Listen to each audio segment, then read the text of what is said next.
The oral polio vaccine has cut the number of polio cases worldwide by 99% since 1988. But for the past 10 years, eliminating that last percent has remained a challenge. Even though the total number of cases has declined, experts say every time they have knocked the virus out in one country, they have seen it pop up in another.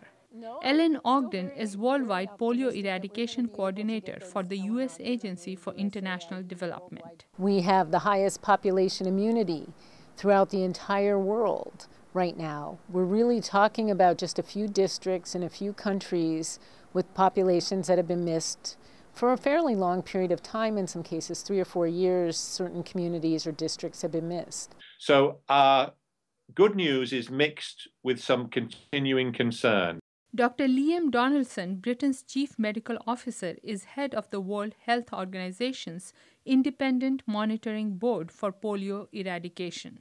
Speaking via Skype, he said the board is especially worried about Nigeria. The numbers were coming down, but over the last year, we've seen a worrying increase in Nigeria. Polio in Nigeria isn't just a problem for the population of Nigeria.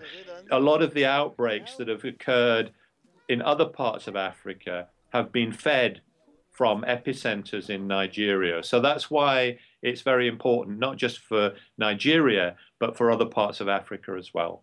Dr. Donaldson says polio eradication programs are not on track to stop polio virus transmission by 2012.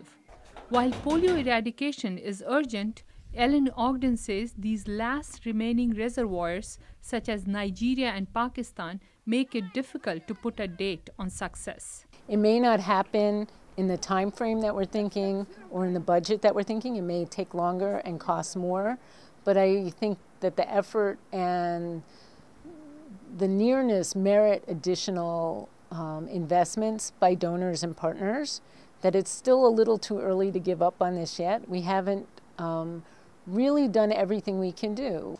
Dr. Donaldson says with 125 cases reported so far this year, one final push is needed to get polio eradication over the finish line.